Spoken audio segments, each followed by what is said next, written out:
Anda kembali bersama kami di Newsline. Pemirsa, kalau tadi kami sudah hadirkan informasi terupdate, kali ini kita akan membicarakan soal informasi yang menjadi trending. Ada 2 trending yang akan kita hadirkan. Apa ini, Valen? Ini yang pertama, Jason, ini adalah seputar STY Stay.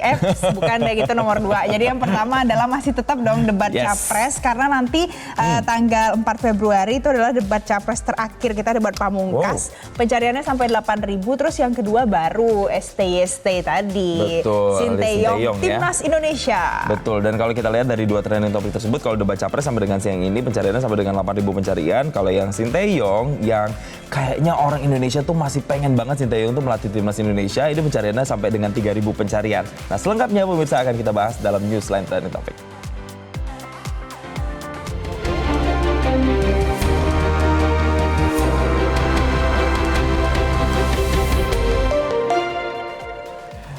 Oke, untuk yang pertama adalah debat pamungkas ini, Valen ya. Dari 5 rangkaian debat, capres, cawapres. Ini yang terakhir loh, berarti. Ini akan menjadi yang terakhir. Tentunya dengan sejumlah topik-topik dan juga tema yang akan dibahas. Dan kalau kita lihat temanya, ini nampaknya tema yang cukup relate ya dengan masyarakat, terutama anak-anak muda. Banyak pengamat politik menilainya. Iya, betul. Semuanya sebenarnya relate ya, Jason. Cuman kalau masalah pendidikan, kita harus stand up banget ya. Karena anak muda itu harus aware sama yang namanya pendidikan, sama yang namanya kesehatan, kebudayaan.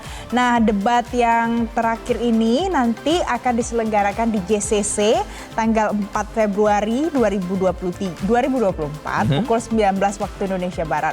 Kalau kita lihat di layar kaca itu ada tema debatnya apa-apa saja, mulai dari kebudayaan, pendidikan, teknologi informasi, kesehatan.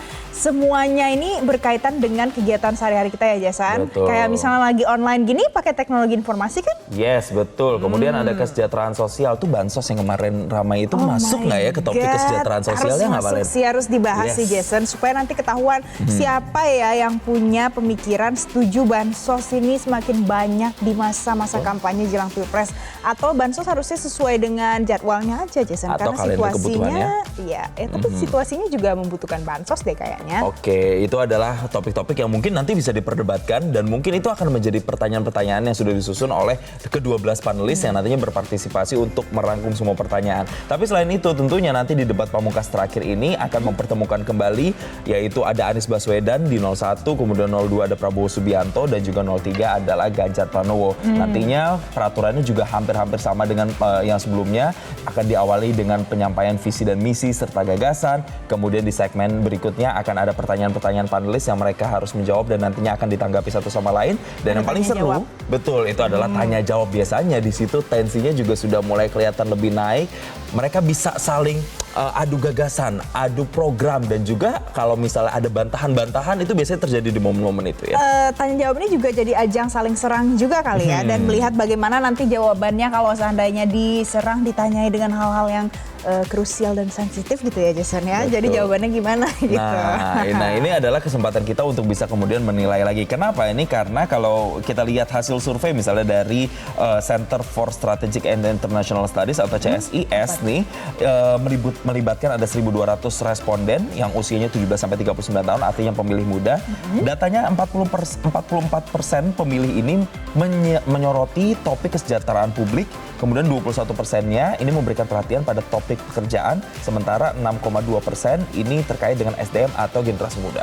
Ya, padahal Jason, aku tuh pengennya ya dibahas tentang sumber daya manusia, inklusi, gimana tuh untuk teman-teman kita yang punya kekurangan misalnya gitu ya. Itu kan juga harus jadi bahan pertimbangan juga, penting. Betul. Nah, kalau misalnya Valen tadi bilang ingin kesejahteraan sosial itu juga dibahas, kemudian sumber daya manusia itu juga dibahas. Ini kan ada kaitannya dengan apa coba nih, Valen? Apa? Visi dan juga misi dari masing-masing capres dan juga cawapres. Mereka ini kan secara bisa dikatakan hampir sama ketika mereka berbicara soal membuka atau meningkatkan lapangan pekerjaan. Nah, kalau kita berbicara soal lapangan pekerjaan, artinya harus ada SDM yang di-elevate kualitasnya. Kemudian ini nanti nyambungnya adalah kalau sudah banyak yang tenaga kerja yang terserap, kesejahteraan sosialnya kan harusnya juga lebih meningkat. Setuju, karena kita harus knowledge to elevate.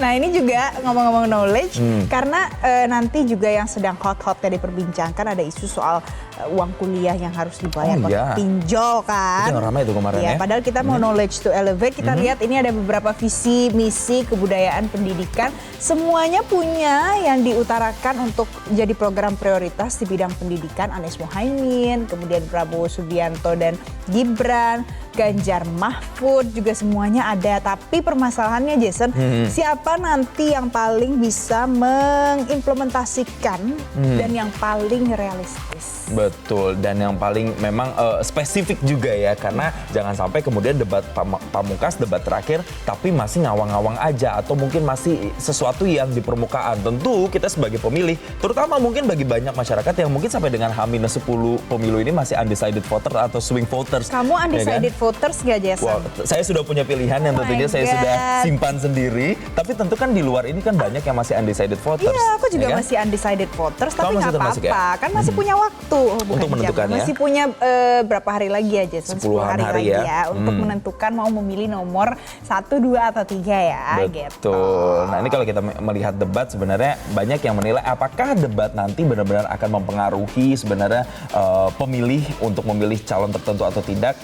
Sebenarnya kalau menurut pengamat politik ini menyatakan ada yang bilang bahwa oh iya itu akan mempengaruhi. Ada juga yang nanti mengatakan bahwa mungkin nanti ada punchline baru yang bisa mind blowing atau mengubah pilihan yang sebelumnya. Tapi kemungkinan besar sudah banyak juga yang memang sudah loyalis begitu ya, sudah memilih sejak awal. Jadi nanti debat itu hanya untuk memastikan apakah jagoannya atau orang yang diusungnya ini benar-benar bisa perform terbaik. Soalnya angka di risetnya juga kecil loh, Jason, yang bisa mempengaruhi undecided voters. Biasa kita kenal dengan swing voters itu kisarannya bahkan ada yang bikin kurang dari 3%. Wow, kurang dari 3%. Makanya, jadi nanti pada saat debat itu semuanya capres-capres itu harus bisa menunjukkan bagaimana giginya tuh ada di mana sih, tingkat kegarangannya tuh gimana. Iya, benar-benar bisa mempengaruhi atau tidak ya. Nah Mengikat ini, hati. betul. Nah ini yang mau saya tegaskan lagi. Ini kalau kita ambil misalnya saya kutip nih pernyataan dari pengamat komunikasi politik Universitas Multimedia Nusantara, ada Silvanus Alvin.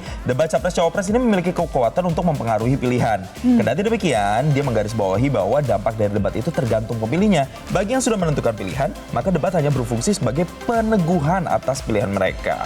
Oh, jadi kalau misalnya peneguhan bisa jadi dengan debat ini malah galau ya? Gitu. Ya, atau yang tadinya sudah yakin, Jadi semakin sangat yakin. Betul, Valen. Oh ya udah kalau gitu nanti kita akan nonton ya, Jason ya. Harus nonton pukul 19 waktu Indonesia Barat karena di-live-kan di semua televisi ya, di kanal-kanal Ya. di Metro TV juga loh. Pastinya, kita akan di kanal bahas. YouTube, kemudian di televisi, di mana lagi ya, di Website semua, kemudian di media-media Instagram. digital, Instagram, TikTok, YouTube. Nanti Valen juga berpartisipasi untuk YouTube juga di Medcom juga nanti ya, ada untuk bisa. juga kan Betul, besok di sebelumnya. Newsline juga akan ada pembahasannya. Iya. Nah, Yes. itu juga nih kalau misalnya kita lihat ya, data BPS itu mencatat kalau Jason angka penduduk miskin di Indonesia itu per Maret 2023 25,9 juta orang. Ya, Oke. jadi orang-orang yang nominalnya sekian banyak ini pasti akan nonton juga semuanya karena besok akan membahas bagaimana kebijakan-kebijakan para capres ini pada saat nanti jika terpilih lalu menjabat, ada kebijakan baru apa, ada gebrakan apa supaya bisa memperbaiki kondisi yang hari ini angkanya banyak. Betul, apalagi juga kemiskinan ini masih menjadi salah satu permasalahan ya yang harus diselesaikan begitu. Nah, kalau kemiskinan itu kan ujungnya, tapi kan untuk memperbaiki kemiskinan harus banyak subsektor yang diperbaiki mulai dari pendidikannya, kemudian kesehatannya. Kok bisa ada kaitannya? Ya iya, kalau misalnya masyarakatnya sehat, masyarakatnya tentu bisa berdaya, masyarakatnya justru bisa berkarya, dan juga kalau sudah bisa berkarya dan berdaya, pastinya ini bisa membuat SDM yang unggul. SDM yang unggul nanti bisa menciptakan ekonomi yang tentunya berputar untuk menuju Indonesia Emas 2045. Setuju, Jason. Jason, kalau kita lihat lagi ya di soal kebudayaan dan pendidikan tadi. Oke. Ini kan jadi isu yang menarik karena mahasiswa juga kan. Ada yang baru lulus 17 tahun, umurnya baru 17 tahun.